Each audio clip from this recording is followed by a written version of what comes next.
वसा जनसेवेचा।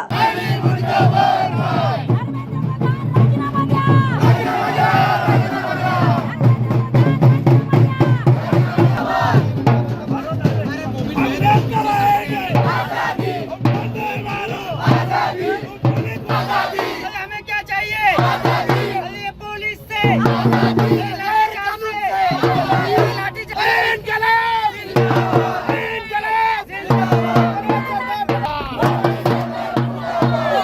विद्यार्थ्यांना न्याय, विद्यार्थ्यांना न्याय।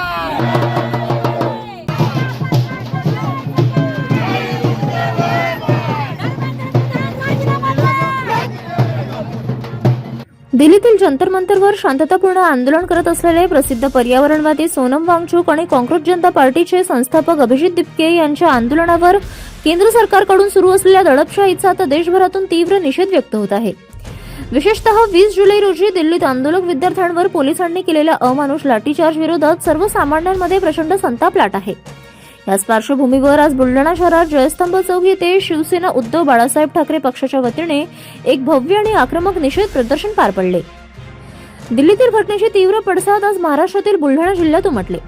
शिवसेना उभाटा पक्षाच्या नेत्या जयश्रीताई शेळके यांच्या आक्रमक नेतृत्वाखाली हजारो कार्यकर्ते आणि नागरिक आज रस्त्यावर उतरले। बुलढाण्याच्या व्यस्त असलेल्या जयस्तंभ चौकात हे जोरदार आंदोलन करण्यात आले। या आंदोलनादरम्यान केंद्र व दिल्ली सरकारविरोधात जोरदार घोषणाबाजी करण्यात आली। विद्यार्थ्यांचा आवाज दाबण्याचा प्रयत्न खपवून घेतला जाणार नाही असा इशारा यावेळी नेत्यांनी दिला। दिल्लीत विद्यार्थ्यांवर जी दडपशाही आणि अमानुष लाठीमार झाला त्याने लोकशाहीच्या सर्व मर्यादा ओलांडल्या आहेत असा सूर यावेळी उमटला। दिल्लीत विद्यार्थ्यांवर आणि आंदोलकांवर झालेल्या या क्रूर हल्ल्यानंतर देशभरातून जनक्षोभ उफाळून आला आहे। आता सवाल हा उपस्थित होतोय की विद्यार्थ्यांच्या न्याय मागण्यांकडे दुर्लक्ष करून दडपशाही करणाऱ्या सरकारवर जनता आणि देश काय ऍक्शन घेणार?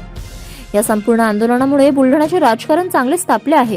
देशाच्या राजधानीमध्ये मागील कित्येक दिवसांपासून लाखो विद्यार्थी आंदोलन करतायत। सोनमजी वांगचुक आणि अभिजित दिपके यांना त्या ठिकाणी मोठ्या प्रमाणात त्रास दिला जातोय आणि आपण पाहिलं की परवाच्या दिवशी खूप मोठ्या प्रमाणात अमानुषपणे लाठीचार्ज या विद्यार्थ्यांवर करण्यात आला।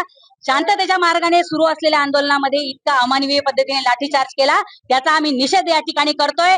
आदरणीय पक्ष प्रमुख उद्धव बाळासाहेब ठाकरे यांनी महाराष्ट्रामध्ये सगळ्यात पहिल्यांदा सोनमजी वांगचुक यांच्या आंदोलनाला पाठिंबा दिला आणि आज बुलढाणा जिल्हा शिवसेना उद्धव बाळासाहेब ठाकरे पक्ष आणि सगळे इतर आमचे समविचारी संघटना, सगळे नागरिक, अनेक विद्यार्थी आज या ठिकाणी रस्त्यावर उतरलेले आहेत।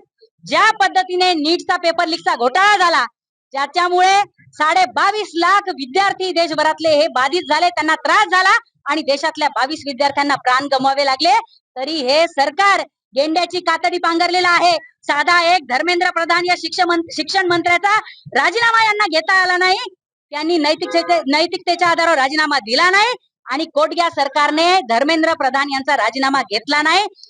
तातडीने हा राजीनामा झाला पाहिजे, अन्यथा देशभरामध्ये आंदोलन पेटल्याशिवाय राहणार नाही।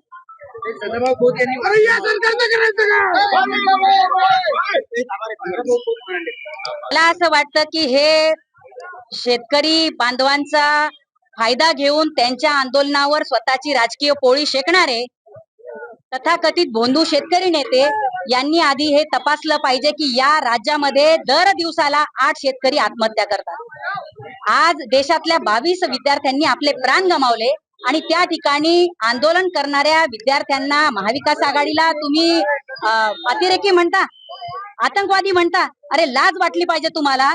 या लोकांनी, आता राज्यातल्या लोकांनी हे लक्षात ठेवलं पाहिजे, देशातल्या लोकांनी हे लक्षात ठेवलं पाहिजे की या देशातल्या विद्यार्थ्यांच्या बाजूने कोण उभं राहत आहे आणि अंधभक्त आणि धर्मेंद्र प्रधानची पाठीराखण करणाऱ्याच्या बाजूने कोण उभं राहत आहे, याची पारख आता देशातल्या नागरिकांनी केली पाहिजे। City news.